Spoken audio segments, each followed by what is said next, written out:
Fire World. Fire World is the sixth and penultimate novel in the Last Dragon Chronicles series by Christy Lacy. In an interview with Thirst for Fiction on the publication day, Christy Lacy stated that Fire World would be set in an alternate universe, and that all of the recurring characters from the previous novels would return, but in different guises. Plot. Part 1. It opens on the planet Pern with Counselor Stromberg, an Alma counselor, talking to Professor Harlan Merriman and his wife Eliza, and then their son David walks in. They talk about dreams that David has been having as Stromberg and Harlan watch a video they had recorded while he was sleeping. On Pern, they have commingled with Fane to make themselves higher beings, although there is a power called the Higher which governs those on Pern. The dream is very strange, and David has been visited by Firebirds, one of only the two creatures that live on Pern, and they are seen blowing their special fire over him. It is later shown that a temporal rift had opened up, and the Firebirds came to close it up. Although Brotherton believes that David imagineered the Firebirds, they come to the conclusion that someone, somewhere on another universe, had been calling out to David. Eliza and Harlan travel back to their pod, where they decide to commingle their Fane and produce another child, a daughter, for when David comes back. To be able to have a child on Pern, they must be assessed by an agent of the Higher, one of the ants. They request the aunt they had for David, but she is otherwise engaged and is given Aunt Gwyneth. Whilst they are being assessed, Harlan insults Gwyneth, and she denies them to have a child but says that Eliza could become an aunt. Eliza reluctantly agrees, and the next day she is taken to the Deadlands and begins to learn more about the world they live on. Gwyneth also states that Eliza spent her childhood with her, and that she was brought back into the system at the age of 5. Whilst Harlan is at work at the Ragnar Institution of Physics, he brings in data from the research on David and asks his partner Bernard to put the information into Seth, which we are led to believe is some sort of supercomputer. The equipment that they have set is meant to open up a controlled rift and let someone pass through it, almost like a teleport. Stromberg suggests sending David to a librarium, which is a huge building going up past the clouds, to be tutored by Charles Henry and have an adventure. Eliza and Harlan drop David off there, and they meet a young girl called Rosa who says that the librarium is hers. She tells Harlan and Eliza that they may leave, and Rosa and Mr. Henry will look after David. After a meeting with Mr. Henry, they both tell David that to get around the librarium they have to think of where to go and picture it in their heads. David practices by finding the toilet and a wardrobe, where he dresses a little like Rosa. David enjoys his time with Rosa. They become friends whilst cataloging the library for Mr. Henry. Whilst they are cataloging, they ask Mr. Henry how to get to and above floor 43, because although they have searched for it, they have never been able to reach it. Mr. Henry says they must work hard to be able to access the secrets of the upper floors, and it is revealed that there is a huge Firebird area up there. One day David and Rosa are teasing each other about a book, each wanting to put it into their own collection, when Rosa challenges David that when she throws the book out of the window, whoever reaches it first will be able to catalog it. When Rosa throws the book, it hits her Firebird Runcie, and David rushed down to help him, telling Rosa to fetch Mr. Henry. When Rosa and Mr. Henry reach David, they find Runcie gone, and David has entered a state of melancholia, because a seemingly evil large, red Firebird named Askire finds Runcie and David, and the Askire flies away with Runcie. Rosa finds a book about dragons which she accidentally mispronounces as dragons, and fearing that Stromberg and Mr. Henry will take the book from her, she runs for a place to hide. Rosa manages to find the door to floor 43, but the door is locked and there is no visible lock to the door. Gwyneth then appears and asks why she is trying to go up there, and Rosa lies several times. Gwyneth asks about the dragon book and Rosa tells her. Gwyneth tells Rosa the correct pronunciation, but forbids her to read it. Then Gwyneth, who is visiting to check on David, demands to be taken to David and Mr. Henry. At first Gwyneth wants David to be destroyed, but Stromberg steps in and says they should assess David, as he is a very special eccentric. Back in the Dead Lands, it begins to rain as Eliza finds clay and begins to model with it, eventually making an egg. The rain then becomes very strange as it is driving Eliza away, although when the drops fall on the ground they recreate images of dragons long since died out on Copernica. Eliza finds them beautiful and then they start to scare her until she shouts, "I am Eliza," and they turn away. Then the lead dragon, described as bony and almost human-like to Eliza, breathes over her. Eliza collapses into a heap. Sometime later, a group of Firebirds find Eliza, and they are trying to take care of her when they discover the egg and wonder how one could have gotten out of the eyrie. 2 days later, Harlan, Bernard, and Stromberg are about to open up the rift when it cuts to Aunt Gwyneth in the Dead Lands. She finds a trail of stones leading towards some caves. Reaching the cave, she sees that Eliza has created many clay dragons acting almost as guardians to the slope that they are on. Gwyneth furiously confronts Eliza about the heresy she has committed, and Eliza shows that she has a baby daughter and cracked the family anomaly. Back at the Librarium, a Firebird named Oriel picks up the fire tear enclosed in one of David's own tears, a daisy chain that Rosa made for David earlier in the book, and the egg that Eliza created. Oriel thinks about these things as she flies back to her perch and looks at a woven tapestry that she likes, depicting the last scene of Dark Fire, where there are dragons, humans, the Roman 9, and Darklings. Oriel and the other Firebirds know about the Darklings, which they call the Shadows of Roman 9.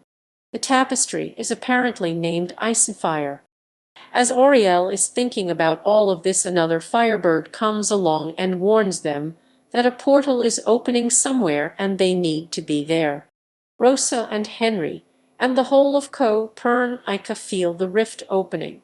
Rosa has read and reread the book about dragons to David after Stromberg overruled Aunt Gwyneth. Rosa manages to figure out how to read Dragon Tongue and believes she knows how to get up to the upper floors, just as Harlan switches on the machine. Suddenly Rosa passes out, and then when she wakes up. Part 2. David and Rosa try to find out what has happened to the two of them, and whether it is just the people inside the Librarium or everyone. Rosa says that just before David woke up, there was something like a time quake.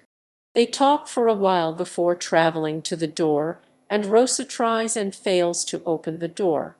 David has a go and effectively speaks in Dragon Tongue, saying sometimes, and the door opens. When they get through the door, they find that all books are already ordered. David and Rosa look around, and David finds a book entitled Alicia in the Land of Wonder, alternative to Alice in Wonderland. They both then see Esquire, and they run, but not before they find that he was sitting on a plaque entitled Fiction.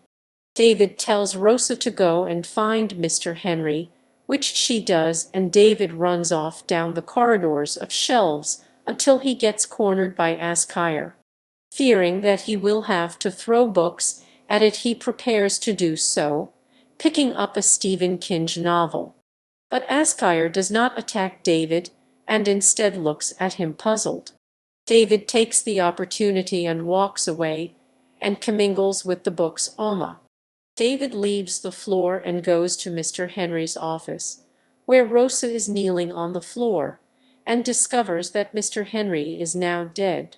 Harlan steps through the door, and they both see that they have all aged.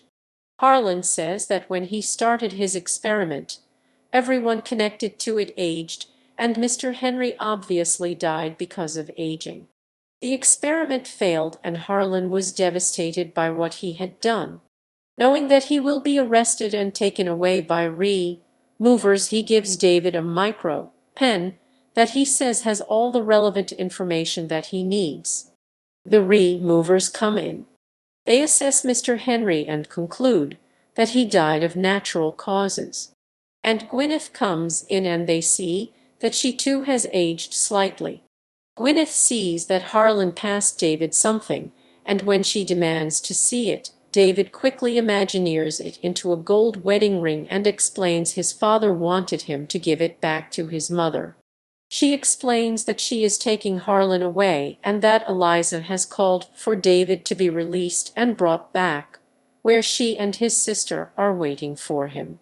Gwyneth explains that Rosa cannot go because she can only leave the librarium if she is called. Because her parents have died from the time quake and she has been officially declared an orphan, no one can call her. Gwyneth states that the librarium is under the aunt's control for now whilst they complete an evaluation and get a new curator. She summons two aunts, Primrose and Petunia. Whilst David is walking away, Rosa calls that if he does not stay with her, she will never let him come back. David promises that he will return and changes the ring back to the micro pen. Meanwhile, up on floor 108, Askire has flown to Oriel to tell her that he has seen humans on the upper floors. Oriel asks whether it was Mr. Henry, and the answer is no, and Askire tells her it was David. This confirms that something has happened to everyone involved and connected to the experiment, because even the Firebirds feel and look different. After Askire has told Oriel about the aging incident, Oriel tells him she must meditate on the matter, and Askire, angry with her, flies up to the tapestry. Looking at it, he sees two humans and makes the connection that two of the humans are David and Rosa, and that they were the ones who had been found on floor 43. Back at Pod 42, David is settling in with his mother and sister, although they display some sibling rivalry. Eliza quells this by saying that she loves them both the same. Eliza warns David not to mention Harlan in front of her and tells David that Penny was born from an egg and that Eliza has brought Clay back with her. Eliza says that she saw many things outside of the great design and that they were flawed like Boom. One of the dragons, the ugly one, guided her toward the cave. Eliza had taken the clay with her, and that was how she had created an egg which she left outside the cave, and then a dragon came down and kindled it for her. When Gwyneth came back, she destroyed all of the guardian dragons. Eliza only just managed to bring back a small bit of clay without Gwyneth noticing. David goes to Harlan's study and finds the computer white. Using the memory stick, he manages to find out what his father discovered, and also that Firebirds tried to close up the rift, but something else was coming through. David is interrupted by Penny, who tells him that she has found a black Firebird feather, and both Eliza and David tell her that there are no black Firebirds. Penny becomes upset, leaves, and gets ready for bed. When Penny is ready, David goes up and starts reading Alicia in the Land of Wonder to her, imagineering the story with her so that the characters come to life. But something goes wrong, and they see a mirror of another world, Lizzie's mirror in her bedroom. In it are clay dragons and a unicorn. Stromberg carries him to bed. David wakes up 2 days later to find that Stromberg has gone, and that he cannot stay in one place for too long because he has gone into hiding. David tells his mother that to find the answers that he needs, he either needs to go to the Deadlands, which he knows she will not let him do, or go back to the librarium. David prepares to go back to the librarium when Penny walks in and tells him about the night he read to her. David begins to remember, and Penny shows David a picture that she drew of what the White Rabbit changed into. David knows that are no creatures like this on Ica, and wonders how she could have gotten the detail so right for it. Eliza tells David before he goes that he needs to meet up with Stromberg on Bushley Common in the evening. When David asks which evening, she replies any, and that he will know how to find David. David goes to the common and plays with a cat whilst he waits for Stromberg to arrive. Stromberg tells David that the society they are in is failing, and ants are plotting to overthrow the hire, and that the hire resides in the Librarium. Stromberg and Mr. Henry believed that the hire operates through the Firebirds. They talk some more, and Stromberg is impressed that David and Rosa managed to get to the upper floors, whilst Stromberg and Mr. Henry had tried for 20 years and failed. Before Stromberg leaves, he urgently tells David that he must go back to the Librarium and retrieve the Book of Agawin, which he believes will tell the whole history of Ica and of dragons, and then contact him. David tells Stromberg of the storytelling, and that his adopted Imagineer character turned into a black firebird. Stromberg is confused, and then David tells him that when he slowed the video down of the experiment, he believes something came through and infected a normal firebird and turned it black. Stromberg tells David that if this is true, then he must get to the Librarium that night, if possible, and find the book. As Stromberg walks off, David puts the cat down and walks off himself. The cat suddenly turns into Gwyneth, meaning that she has heard the whole conversation, which was meant to be private. Meanwhile, back in the Librarium, Rosa is not getting on well with the ants. They at first make her clean out a room for them and will not let her order any more books. This frustrates her greatly. One of the demands is the Rosa must block out the window, and to do this she has to use books, which breaks her heart, and the Librarium itself does not like it. After she has finished the task, the ants come in and rip pages out of the books and stuff them in the gaps between them.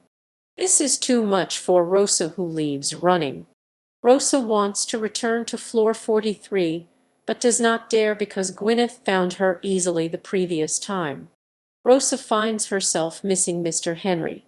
Whilst Rosa is asleep, deserted even by Runcie, the Firebirds, who are worried because they have not seen a Firebird since the time quake, including Runcie, come down to examine her changes, and they conclude that the girl in the picture, Xana, and Rosa do match, although Rosa does not have the mark of Agawin Umara.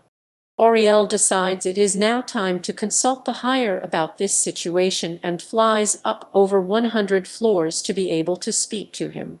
Auriel reaches the roof and thinks that it does not matter how many physical floors one must climb or fly.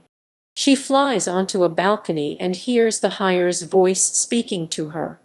Auriel flies into the sensory matrix of the hire known as the Is and speaks to him.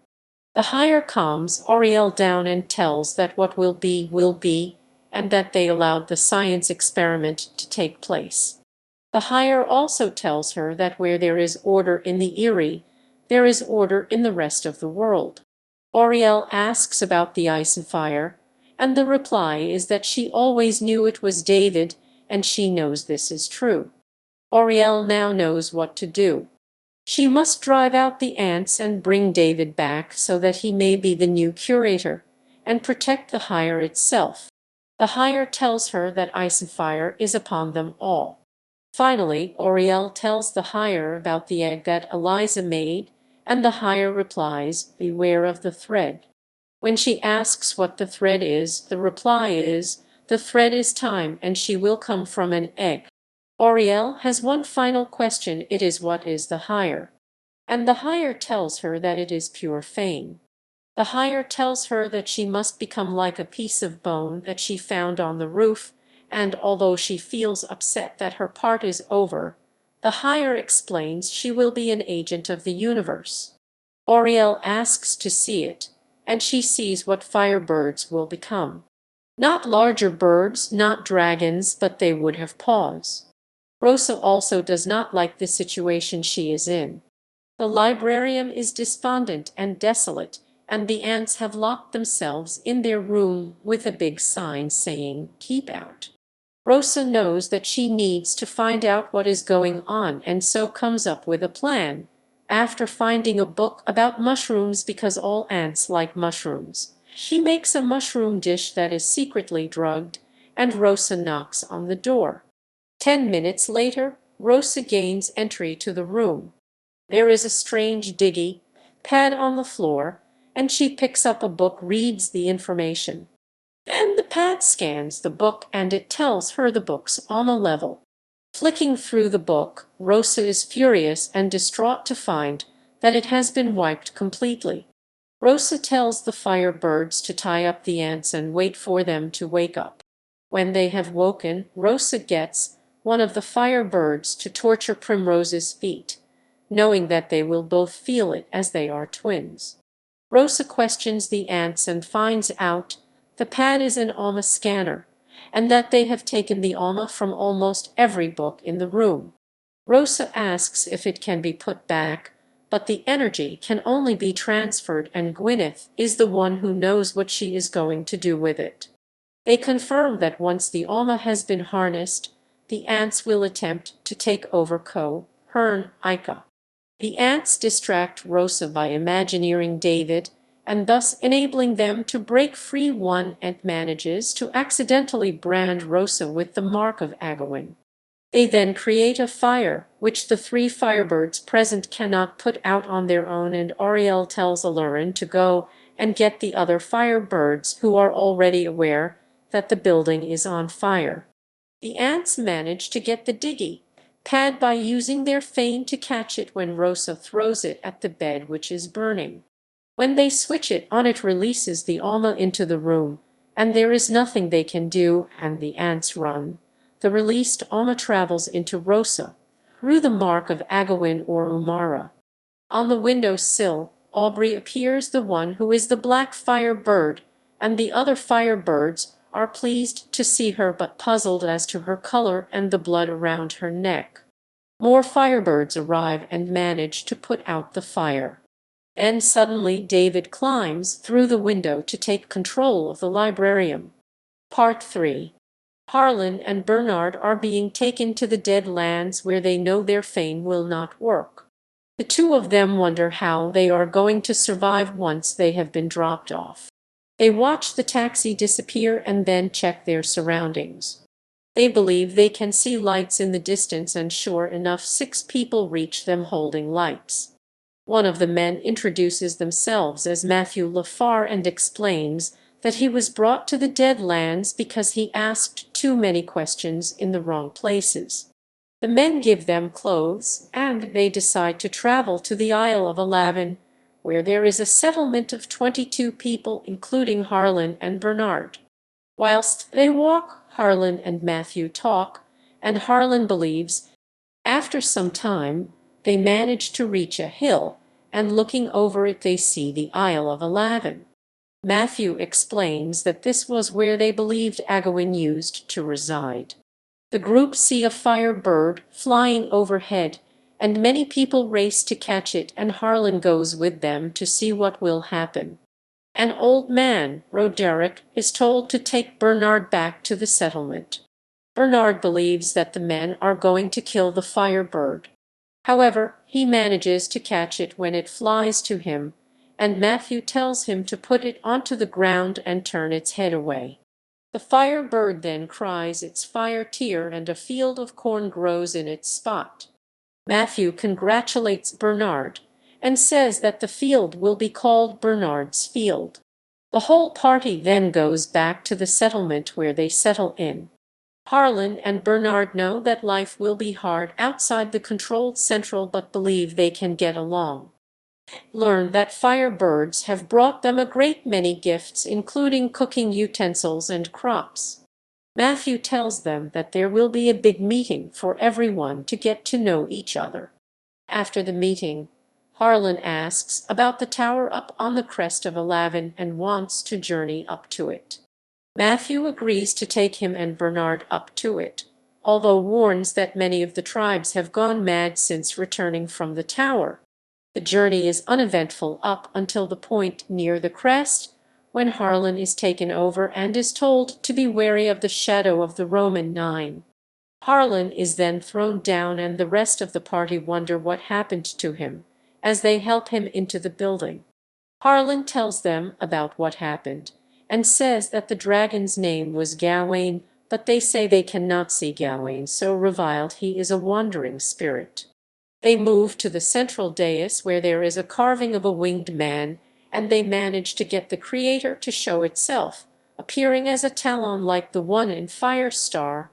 The group then decide to come back down the hill, to go back to the settlement, where Harlan tells everyone what happened up on the hill.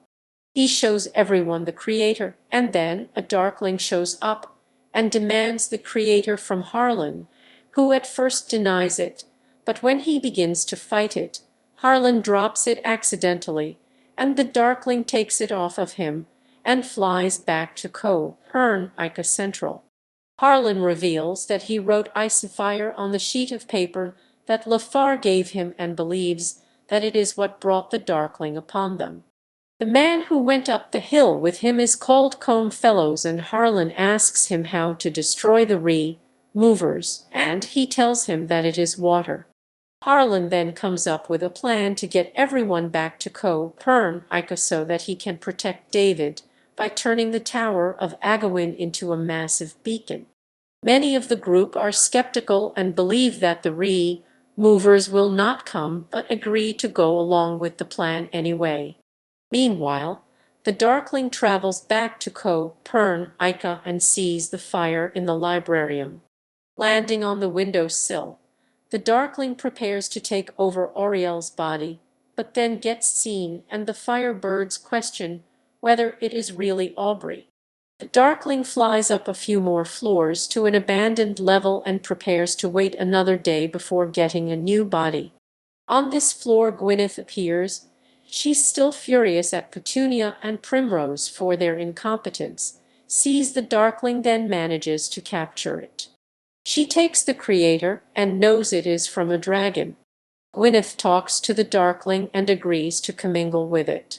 The Ix try to take over her body, but Gwyneth just manages to break it up, warning the Ix that if it tries to do anything like that again, she will destroy it piece by piece, and then the two of them share information.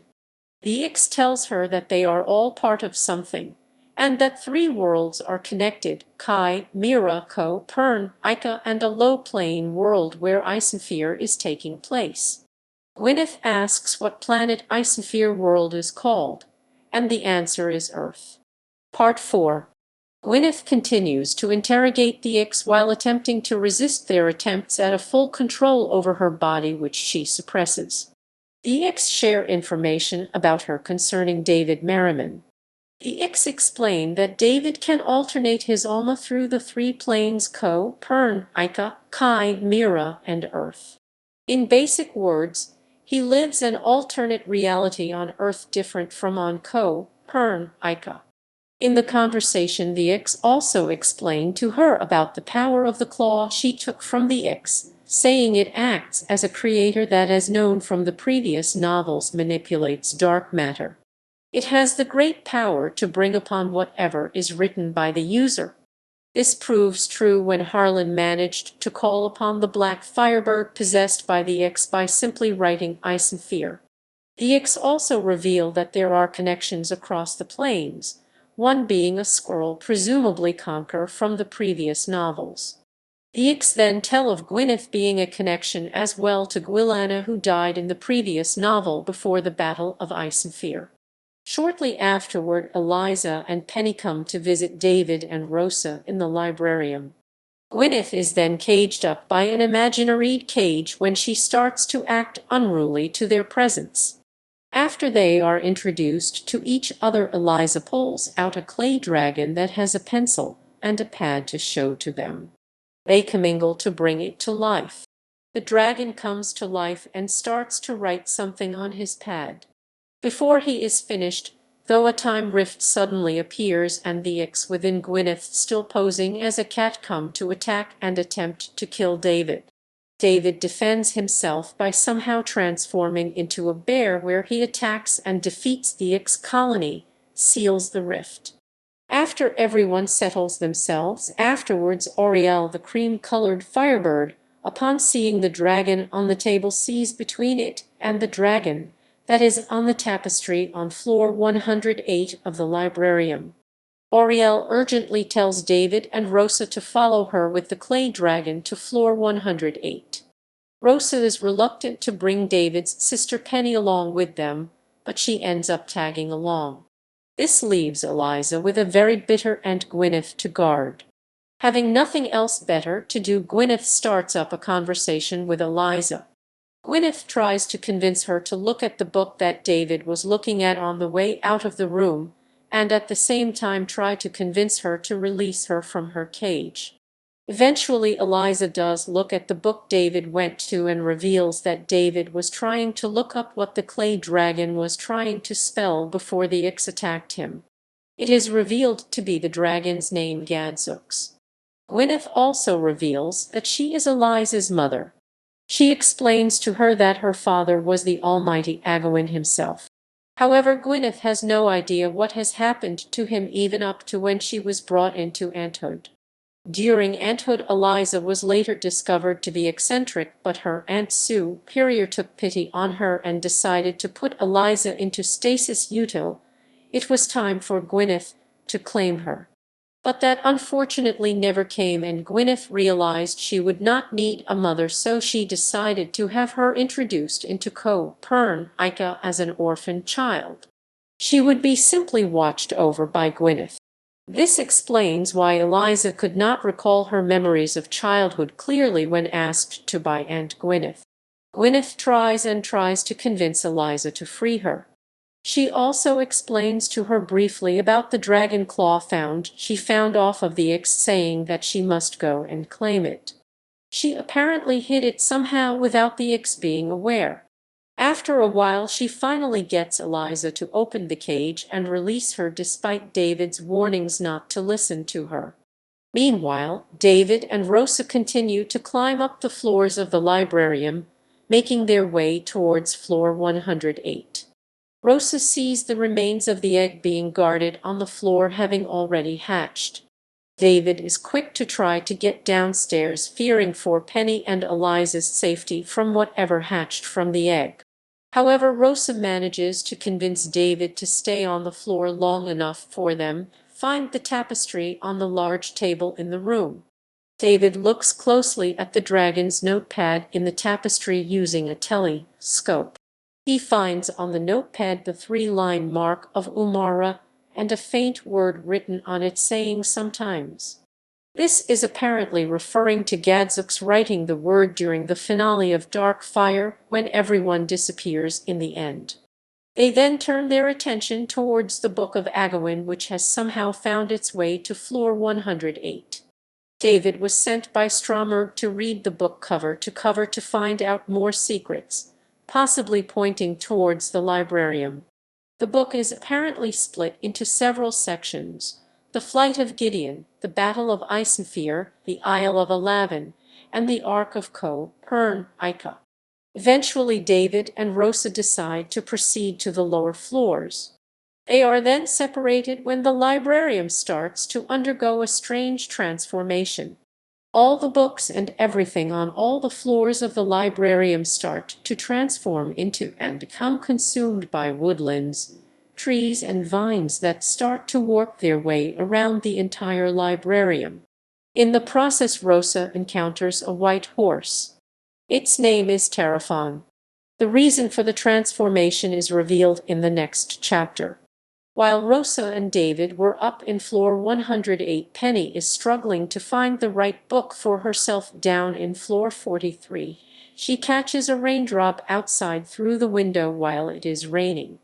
The raindrop transforms into some sort of light, and a girl younger than Penny appears and has wings. She calls herself Angel, and it is obvious she is the parallel version of Alexa in Dark Fire. She offers to help her find a book and leads her to a point in the room and then disappears. The raindrop leads her to a shelf marked with the author, that is David Rain, from the previous books. There she pulls out his book Snigger and the Nut Beast, and when she opens it a squirrel jumps out of the book. At that moment Gwyneth appears behind Alexa, holding Eliza captive within the cage that David imagineered. At that point the transformation of the Librarium begins. Gwyneth explains to Penny that she triggered the transformation by opening the book. She says that the Librarium is actually the infamous Ark of Ica that is referred to in the Book of Agawin. The Ark was created during the Great Reduction that formed the Dead Lands to protect all of the animals and wildlife of Ica. As Gwyneth rambles on about the Ark and animals in it, Penny takes the chance to attack Gwyneth and take the cage, holding Eliza with her. However, Gwyneth uses her powers to summon forth a wooden spike through the floorboards to drop Penny dead in her tracks. Eliza urges her daughter not to resist her to prevent further harm to her. At that moment Penny tells Gwyneth of the winged girl she saw moments ago named Angel. Gwyneth is then introduced to Auriel, Alurin, and Asker, who have all transformed into small dragons. They attempt to burn Gwyneth with their fire but fail. The three of them cannot cause harm to the claw artifact that she holds, and instead of harming Gwyneth, they end up making her more powerful. She then uses the claw to knock back Asker as he tries to attack her. Auriel demands that Alurin keep Asker put as she goes after Gwyneth, who has transformed herself into a raven and has blended in with the flock circling the Ark that came with the influx of other animals that came into the Ark as a result of the transformation from the Librarium to the Ark. As the pursuit between them escalates into the higher floors of the Ark, Gwyneth finds herself in the sensory matrix, the domain of the higher. When she arrives in a very icy world that looks somewhat like the works of the Arctic. Gwyneth lands next to a polar bear and transforms back to herself. Next to the polar bear are Angel and Rosa, who is now riding Terraphon. The polar bear, apparently representing the higher, says that all around her are flakes that are actually small fire stars. He encourages Gwyneth to take a fire star and join them. Angel apparently says she really wants Gwyneth to defect for them and to help them. However, the ant has plans of her own. Her ambition to overthrow the higher has completely suppressed any wishes for an alliance with them. She threatens to destroy the bear with the claw that she holds. Little does she know that any malevolent intent with the claw will immediately cause it to turn against her. The higher warn her of this, but again her ambition to overthrow the higher overrules his negotiations.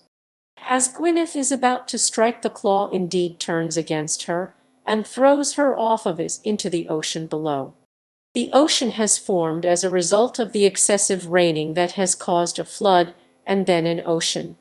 Harlan, Bernard, and Leffar are victorious in their struggle with the Harlan has also suffered injuries from the battle, including the loss of an eye, which is now covered by an eye patch. They pull Gwyneth from the water onto the deck of their boat, who is at the moment still alive. She wakes up coughing up water. Harlan, who immediately recognizes her, demands they give her no help. However, Leffar manages to convince him that even as bitter as she is still an ant and is to be respected. So with that they blanket her to keep her warm.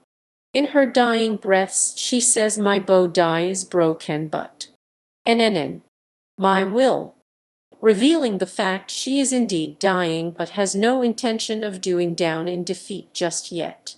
With that she does something that shocks the three of them. She attempts to write something using the claw to try to save herself. As she writes, Harlan becomes increasingly frustrated and takes a fishing hook and is about to impale Gwyneth with it when she is finally finished writing. In the end she wrote, "I, Gwyneth, also known as Gwyllan alive." Part 5. Gwyneth is boarded onto the Ark and placed into a casket. Despite having written something with the claw that should have brought her back to life, her body remains lifeless. The Merriman family is reunited, and they all gather around the casket along with Leffar and Bernard. It is then when Eliza reveals what she learned from Gwyneth, that Gwyneth is her mother.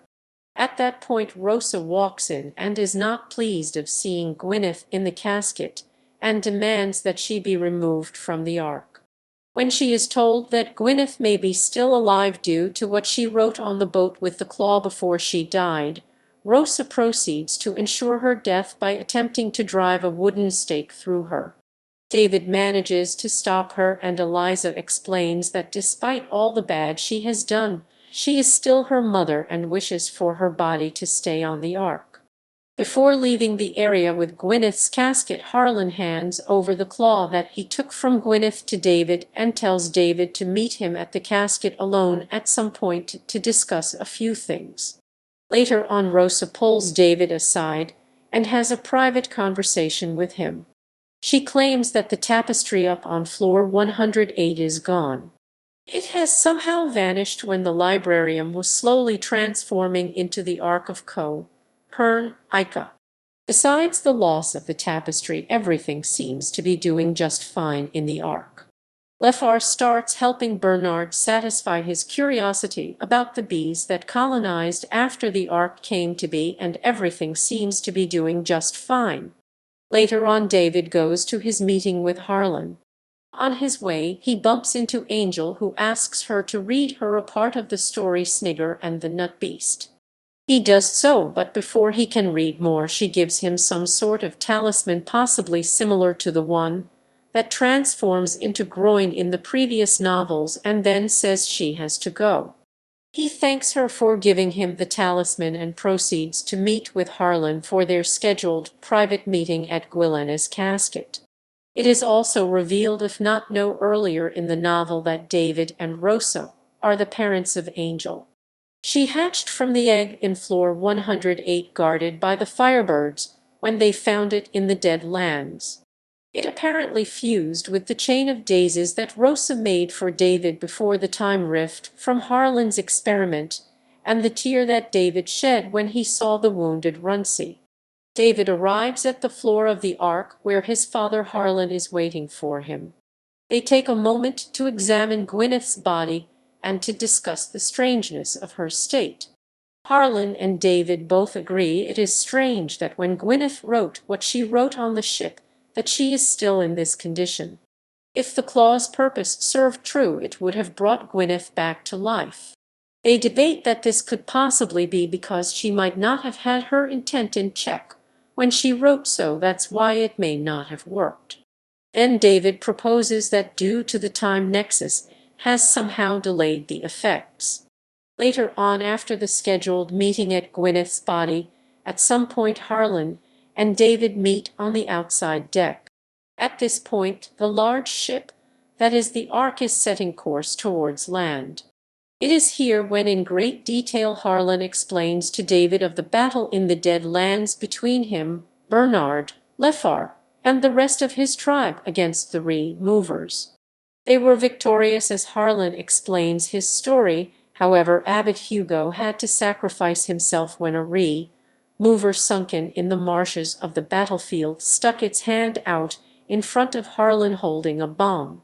Hugo protected Harlan by throwing himself onto the bomb to save Harlan's life. He also explained that he was burned in the eye by a scanner from one of the Removers, which explains his eye wound. Angel then appears at Harlan's side. She tells Harlan that Hugo is very happy and cries, making his wounded eye heal. Rosa returns after riding Terraphon to some distant land. The Ark then stops at the Dead Lands, where all the animals inside are released. David and Rosa have a conversation with her afterwards, primarily concerning the future of the Ark. David proposed that they should have the help of the Firebird to distribute books to all the people of Ica, especially those uses boats, to get close to the work of wonder. Rosa refuses to simply give away all the books. However, David explains it would not be so. Instead of keeping the books, they would return them for a new one. Rosa then accepts, and within days the Firebirds are distributing books to numerous citizens of Copernica, having many return with notes from those who borrowed them that requests new books. Many in their boats land them where the Ark itself also landed. They all then proceed to be shown to the Isle of Alavin. Leffar then declares that he shall be leaving soon, and one by one he bids goodbye to the Merrimans and kisses Rosa's hand to bid her goodbye as well. However, when it came to David, he asks him to stay. He then calls his father Harlan aside and reveals his secret that he has yet to tell him. He tells him that Leffar is in the tapestry in floor 108. Harlan, a little flustered from not being told of this earlier, manages to get Leffar to stay. The distribution and return of books from the Ark continues. One day Rosa is busy cataloging them when Leffar came in laughing. He claims that a note has been received for her that turns out to be a proposition of marriage to Rosa. Rosa turns him down because of David. Later on, Stromberg makes an entrance into the Ark. Once invited inside, Stromberg states that everything seems to all well. At first he says that people thought that the Higher was angry, and that the Ark was a symbol of their anger. However, later on they find out otherwise. That it is actually a gift from the Higher for people to understand and coexist more with the wildlife brought by the Ark. Eventually, everyone in the Ark gather around a table on the deck where David intends to discuss and explain more about things that circle around the tapestry on floor 108. Since the tapestry has still yet to be recovered, David uses his memory to imagineer a duplicate of the tapestry to show to everyone. This scene is very important because if the reader was slightly confused before this, where all the pieces fall into place. While the grown-ups talk, Eliza takes Penny for a walk so she wouldn't disturb the meeting. Once shown the replicate of the tapestry, Leffar asks why they are in the tapestry. Harlan, being a scientist working for the Ragnar Institute, explains the theory of time. He explains that present, past, and future are all united into one now. That being said, he explains that there are actually parallel dimensions out there with people who are the same as them but live different lifestyles in a completely different plane of existence. David then explains that the tapestry depicts a battle that he thinks was actually frozen in time. The dragon Gadzooks, who is also in tapestry with his pencil and pad, writes sometimes with his pencil and notepad. David says that Gadzooks basically froze the battle in a critical point when it apparently seemed to be swinging in the favor of the Ix. This explains why in the previous book everyone disappeared in battle near the end. After that, he Gadzooks sending a distress beacon to other worlds for a request for help. The beacon apparently resonated with David in Copernica, and the abnormal sleeping patterns David was having in the beginning of the book was really a response to the Ix tracking the beacon to Copernica and trying to get in via David.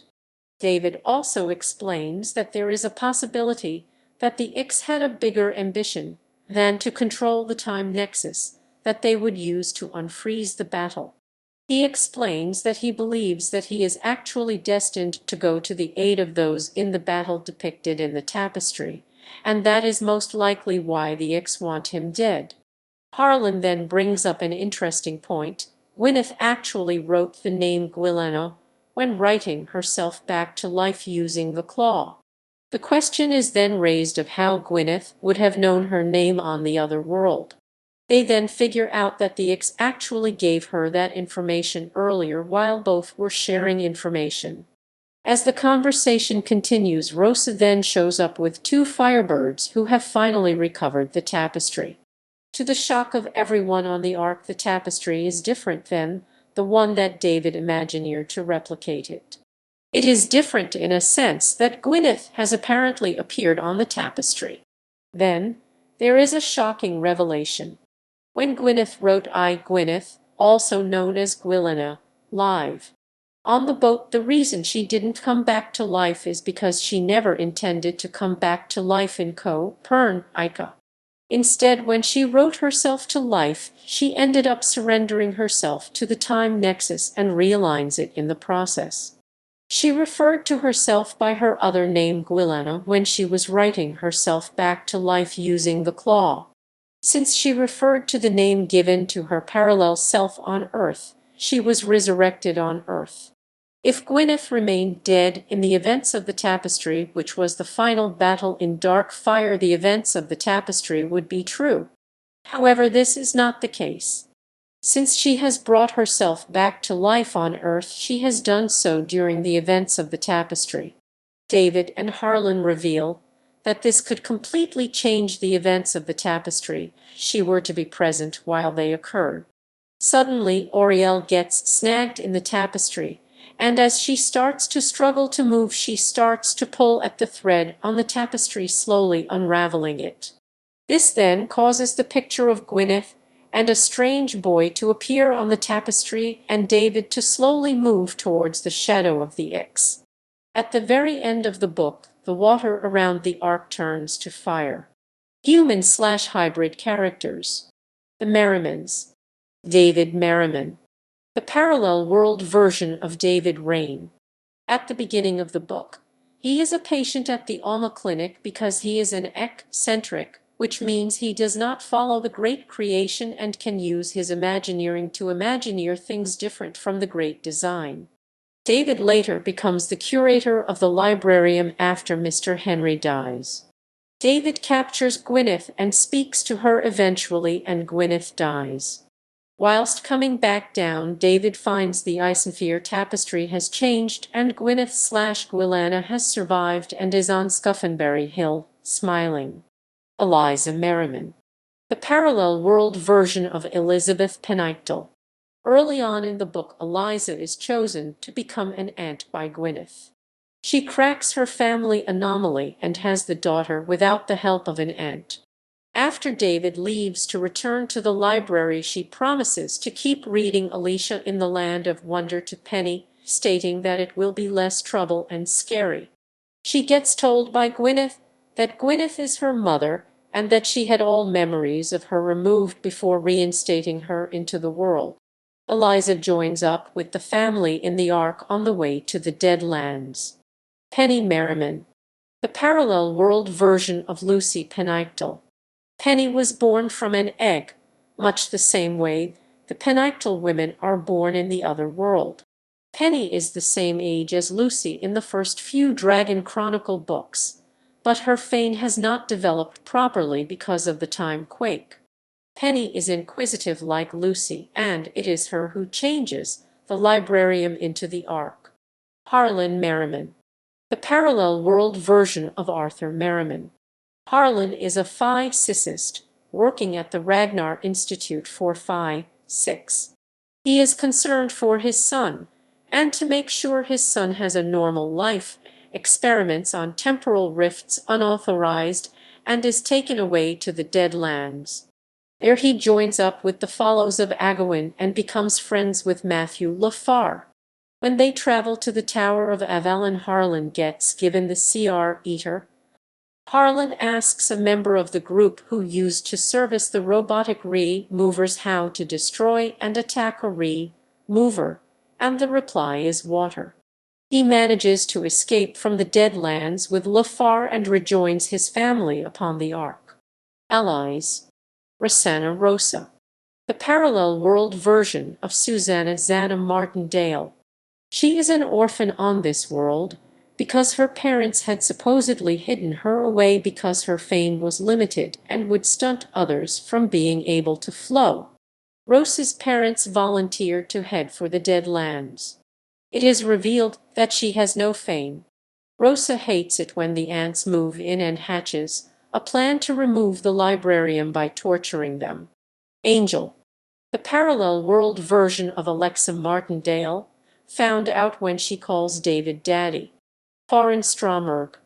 The parallel world version of Anders Bergstrom. He again is a lot like his otherworld self, although he does not appear to have the ability to be able to change himself into a bear. After the failed experiment, Stromberg knows that he will be wanted and will eventually be removed, goes into hiding. He shows up from time to time to help David, especially during the failed storytelling, and wants David to find the Book of Agawam. Stromberg shows up on the Ark and looks at the tapestry of ice and fear. Mr. Charles Henry. The parallel world version of Henry Bacon. Mr. Henry is the curator of the Librarium. In this universe, he is quite good-tempered and does not mind young children. He helps out Rosa and David in the Librarium, although even he did not know its full secrets.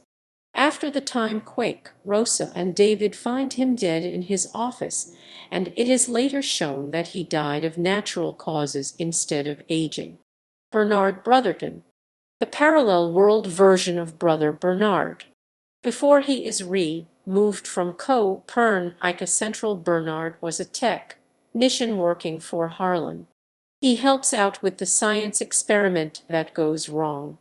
Bernard is one of the few to escape the Dead Lands and hears Gwyneth's last words. Matthew Leffar. The parallel world version of Tam Farrell. He is described as being a natural leader. When he lived in Copernica Central, he worked with designing maps, and by asking too many questions in the wrong places, stumbled across things he should not have.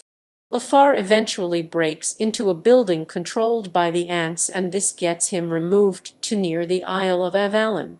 When Harlan plans to destroy a remover, Leffar offers to be the bait, as he knows the marsh is the best and is the youngest and fittest of the group.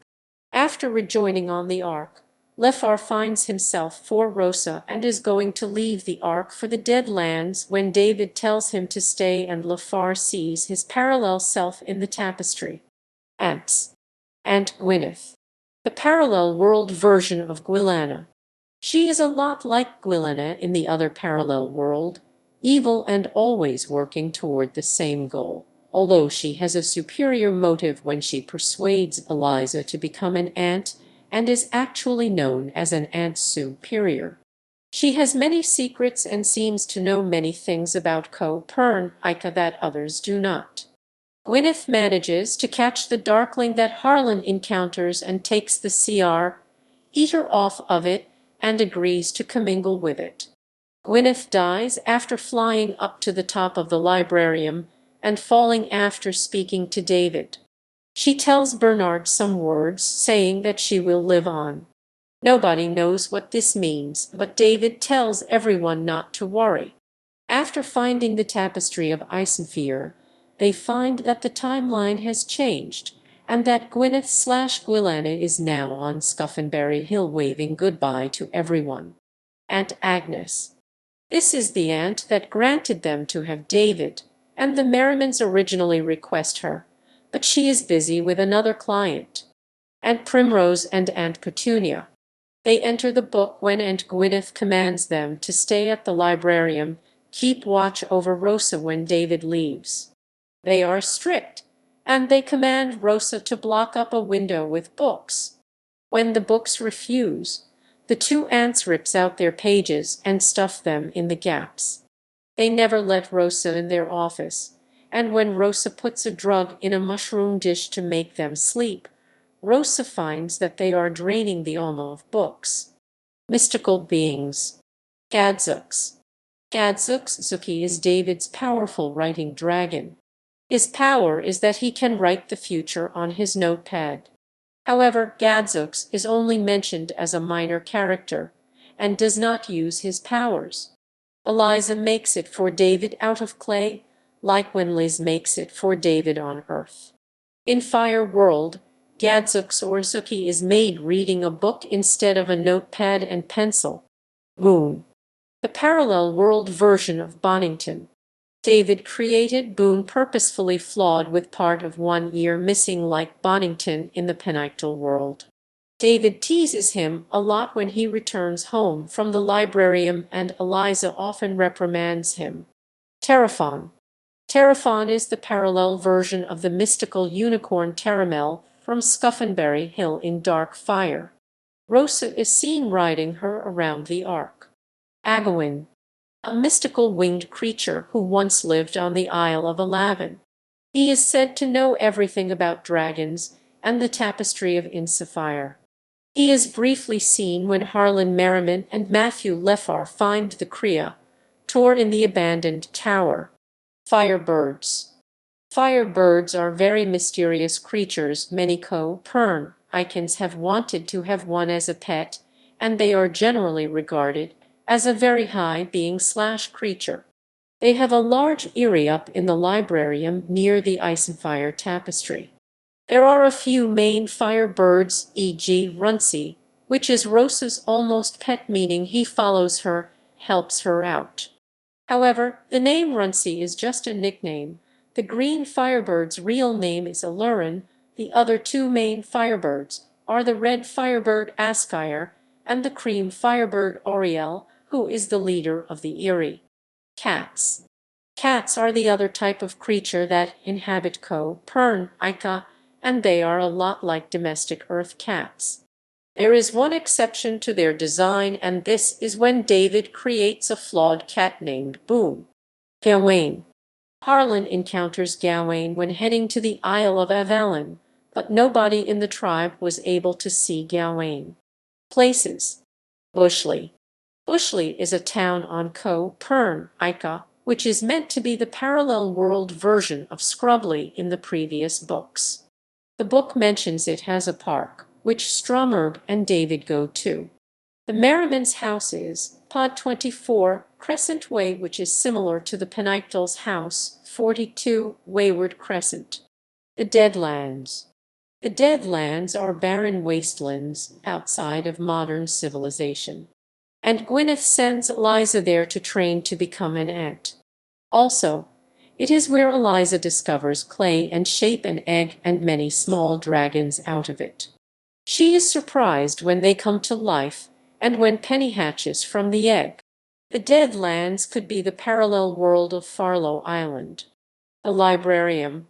The Librarium, also referred to as Bushley Librarium, is a huge building with an uncountable number of floors, which we are led to believe is meant to be like the great Alexandrian Library of ancient Greece. It has millions of books housed inside, although not all of the ordered. The Librarium is a very strange place. To be able to move around, people must use their fane to get to the right place. There are many places unexplored past floor 42. Is later revealed the higher lives up on roof, inside the dome, and can be entered through the dome into its sensory nexus. The higher spawns all the Alma for the entire Pern Ica, and the ants want to overthrow it so that they can rule Pern Ica without having to abide to its rules. In the last part of the book, Penny takes a book from a shelf, Snigger and the Nut Beast, and this causes the Librarium to change as rain begins to fall outside. The Librarium is revealed to be an ark and houses all of the animals of Pern Ica and are being taken to the Deadlands.